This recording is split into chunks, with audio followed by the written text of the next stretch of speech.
Making $25 million in GTA Online is a difficult thing to do, which is why over the past 4 weeks I dedicated myself to finding a way to do it with ease, and I think I may have done it. So to start off week 1, the acid lab was double money and I knew I had to capitalize. The other thing that I knew I had to do was the Cayo Perico heist because it was the best way to make money in the entire game. My goal was to spend no more than 4 hours in a single day grinding the game, and I wanted to keep it at a max of 7 days total. So I knew something like the Cayo Perico heist was necessary. But before even getting into those two, I first had to set up my nightclub and made sure that I was earning money through the wall safe and the warehouse. I switched up DJs and threw out a troublemaker to increase my popularity, and made sure I had 5 technicians assigned to cargo and shipments, sporting goods, South American imports, pharmaceutical research, and cash creation. With the 2, I would make $100,000 every single hour, so that was a great start. And from there, I did my first 2 Cayo Perico heists, the first one paying out just under 1.4 million,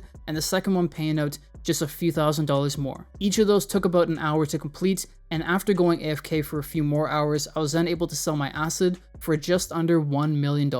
By the end of day 1, I'd spent 2.5 hours on the game, had $100,000 in my nightclub wall safe, and 400 grand in my warehouse. And with that, that was the end of week 1. Like I said, I didn't want this grind to be taxing, so I left it there and waited for the second week to come around. For week 2, we got really lucky because for the Dr. Dre contracts and for the hangar business, they were currently paying out double money. So on day 1, I started off with the Cayo Perico heist, completed it in an hour, and made just under 1.4 million. And then went over to my hangar and spent the next 2.5 hours grinding out crates, going back and forth between narcotics and chemicals, until I had 25 crates in the warehouse. Now I can't lie, that grind got really monotonous and really boring, and I was trying to move on from it as fast as possible, so I didn't spend too much more time on it in day 3. All I wanted to do was get my 50 crates, do my 2 sell missions at double money, and move on. But before that, to end off day 2, I collected 250 grand from the wall safe and did another Cayo Perico heist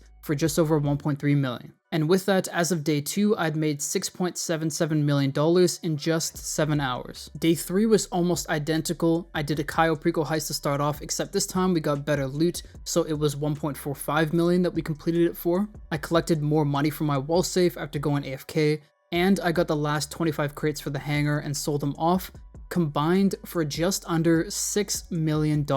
It was a massive payday, and when the hangar business is double money, I do suggest you grind it out as well. But like I said, it is a boring grind, so for day 4, which is still in the second week, I decided to switch it up and replace the hangar grind with the Dr. Dre contract. I started off the day with a Cayo Perico heist making just over 1.3 million, and then did the Dr. Dre contract, which only took me an hour and a half this time, and made $2.1 million.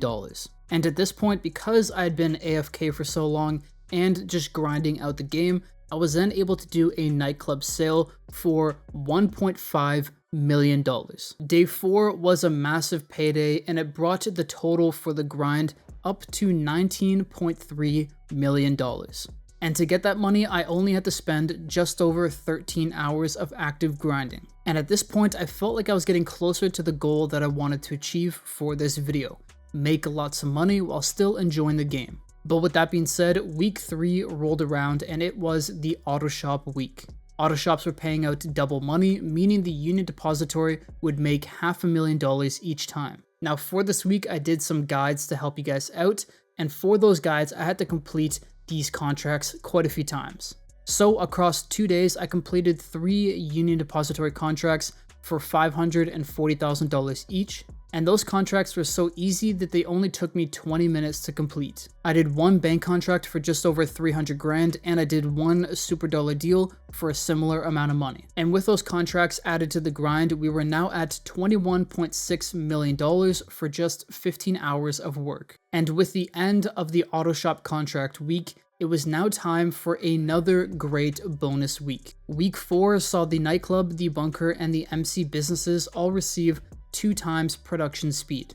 So I made sure to use my master control terminal in my arcade, resupplied the businesses a few times, and finally sold my counterfeit cash for just under 400 grand.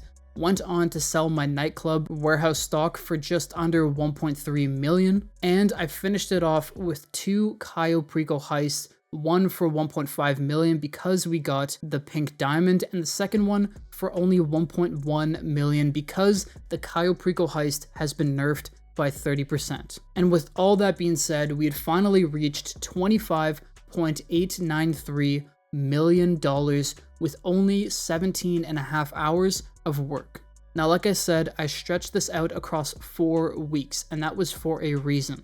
I wanted to take the approach of capitalizing on businesses when they are double or triple money, while mixing that in with the best money method in the game, the Cayo Perico heist. Splitting up the grind into 7 different days made a massive difference, and having it run across 4 weeks allowed me to explore many different facets of the game that I otherwise wouldn't have. So while making $25 million in GTA Online is a difficult thing to do, if you just enjoy the game, capitalize on certain bonuses, and focus on the things you're good at, playing the game and making money is really easy. But it does make another aspect of the game even harder, which is deciding what you're going to spend your money on.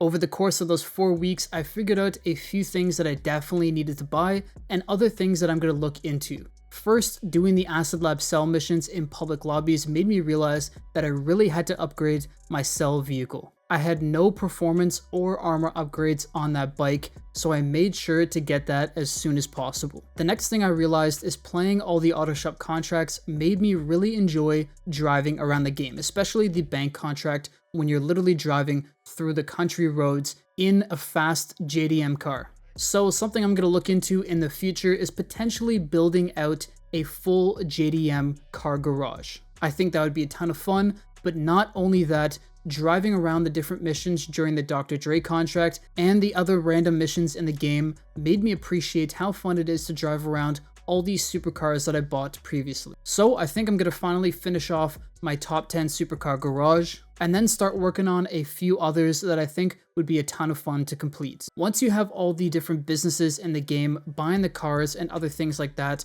are one of the best parts of GTA Online. So I'm going to look to build up a ton of cash and then spend it all in one go on some great vehicles. Anyways, I hope this experiment that I did helps you guys out in your money grind, and make sure to leave suggestions for things to buy in the comment section down below. It could be your favorite cars or different things that we haven't explored in the game. I do have quite a few things lined up for the future, but I'd love to hear your opinions as well. Anyways, with that being said, I hope you guys enjoyed. I will see you all in the next one. Peace.